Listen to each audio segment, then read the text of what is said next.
북미 대륙의 북극 한파가 덮쳐 곳곳에서 휴교, 항공편 결항 등 각종 활동에 차질이 잇따르고 있습니다. 미 기상청은 12일 위험할 정도로 차가운 북극 기단이 남쪽으로 내려와 미 대륙 거의 전역에 영향을 주고 있다면서 이 기단은 이번 주말까지 세력을 유지하며 곳곳에서 기록적인 추위를 일으킬 것으로 관측됐다고 밝혔습니다. 이 차가운 기단은 왕성한 제트 기류의 영향을 받고 있으며 미 대륙에서 발달한 두 개의 겨울 폭풍과 결합되면서 악천후를 확대 재생산하고 있습니다. 기상청은 이미 북부 평원의 기온이 이날부터 영하권으로 떨어졌고 13일 오전에는 영하 20도에서 30도까지 육박할 것이라고 예보했다. 중부 평원에서도 영하 15도에서 30도까지 내려갈 것이라는 게 기상청의 전망이다. 미 기상청은 이런 강추위에 노출되면 몇 분 안에 피부가 동상을 입을 수 있다고 경고하며 주의를 당부했습니다. 뉴욕타임스는 미 중서부와 오데호 주변을 중심으로 약 3천만 명이 겨울 폭풍 경보 영향권 아래에 있다고 전했습니다.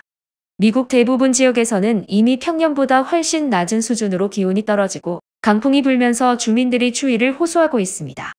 아이오와주에서는 이날 대부분의 학교가 휴교했으며 네브래스카주 링컨 공항에서는 심한 바람과 눈 탓에 모든 항공편 출발이 취소됐습니다. 이 지역에서는 밤새 내린 폭설로 인해 주요 고속도로도 대부분 통제됐습니다. 시카고에서는 악천후로 인해 대규모 정전이 발생하면서 법원이 문을 닫았습니다.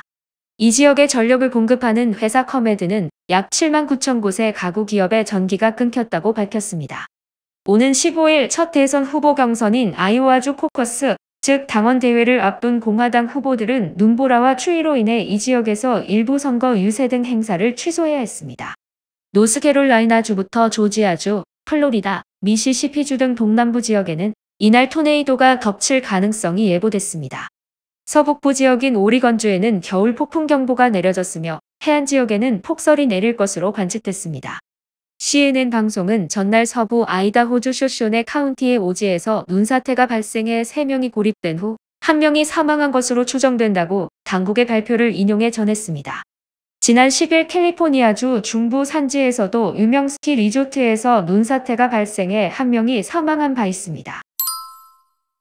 대만 총통 선거에서 자칭 대만 독립 일꾼인 라이칭더 민진당 후보가 당선된 13일, 조 바이든 미국 대통령은 우리는 대만의 독립을 지지하지 않는다고 말했습니다. 바이든 대통령은 캠프 데이비드에서 주말을 보내기 위해 이날 백악관을 떠나다가 기자들의 질문을 받고 이같이 답했다고 백악관 풀기자단은 전했습니다. 대만의 독립을 지지하지 않는다는 것은 그동안 미국이 유지해온 외교적 입장입니다. 미국은 대만이 독립하도록 부추기지 않는다는 취지로 중국이 대만 독립을 막기 위해 전쟁을 일으키는 것을 억제하려는 의미가 포함되어 있습니다. 2022년 8월 낸시 펠로시 당시 미국 하원의장이 대만을 방문해 미 중 간의 긴장이 고조됐을 때도 백악관은 우리는 중국과 대만의 문제가 평화적 수단으로 해결되길 바라며 어떤 현상 변화도 반대한다며 미국의 하나의 중국 정책에도 변화가 없으며 우리는 대만의 독립을 지지하지 않는다고 했습니다. 한편 미국 국무부는 이날 미국은 라이칭더 박사가 대만 총통 선거에서 승리한 것을 축하한다. 우리는 또한 대만인들이 다시 한번 굳건한 민주적 시스템과 선거 절차의 힘을 보여준 것을 축하한다는 성명을 발표했습니다.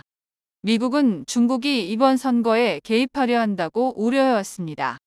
이어 미 국무부는 미국은 중국과 대만의 평화와 안정 유지, 강압과 압박 없는 이견의 평화로운 해결에 전념할 것이라며 민주적 가치에 뿌리내린 미국민과 대만인 간의 파트너십은 경제적, 문화적, 인적 유대를 계속해서 확대하고 심화할 것이라고 했습니다.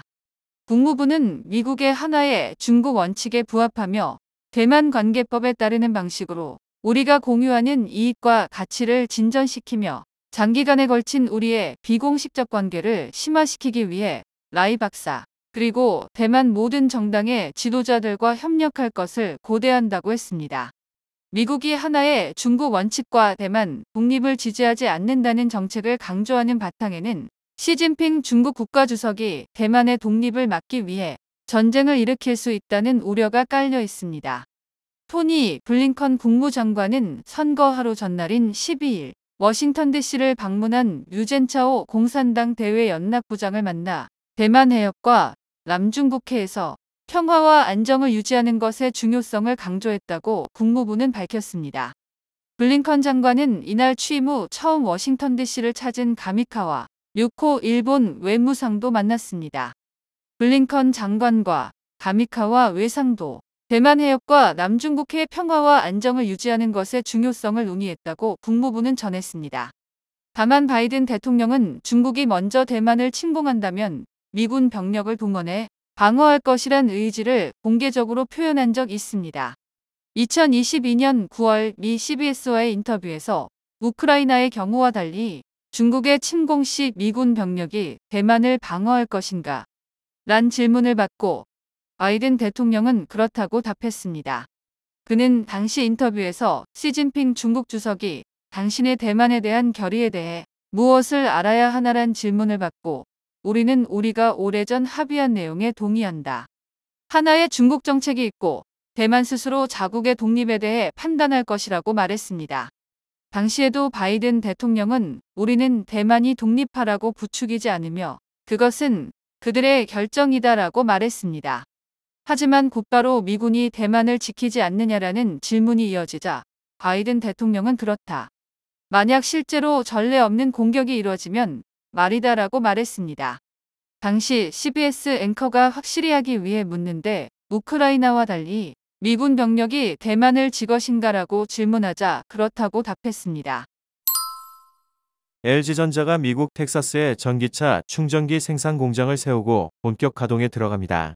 LG전자가 해외에 충전기 생산 공장을 설립한 건 이번이 처음입니다. 12일 LG전자는 미국에 전기차 충전기 생산 공장을 설립하고 본격적인 미국 충전기 시장 공략에 나선다고 밝혔습니다. 이번에 세워진 공장은 미국 텍사스주 포트워스에 설립됐으며 연간 약 1만 2천 대의 충전기를 생산할 수 있는 규모입니다. LG전자 관계자는 물류 효율성과 기존 유유시설 활용 등을 고려해 텍사스 지역을 생산기지로 낙점했다고 밝혔습니다. 신규 공장은 북미 시장을 겨냥한 전기차 충전기 생산 거점으로 역할을 하게 될 예정입니다. LG전자는 이번 신규 공장을 교두보로 삼아 북미 전기차 충전기 시장 수요를 적극 공략할 계획입니다. 앞서 LG전자는 지난해 자회사인 하이비차저를 통해 국내에서 전기차 충전기 생산을 시작하며 본격적으로 관련 사업에 뛰어들었다.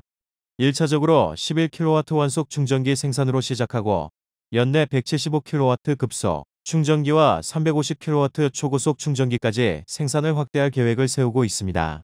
LG전자 관계자는 상업용, 장거리 이동에 적합한 급속 충전기 라인업을 강화해 다양한 고객 니즈에 대응하고 제품 경쟁력을 강화할 계획이라고 말했습니다.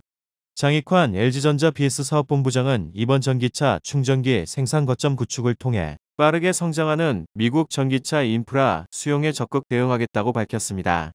LG전자는 미국 정부가 전기차 충전 인프라를 미전역으로 확대하기 위해 지급하는 보조금 프로그램 혜택을 받을 것으로 기대하고 있습니다.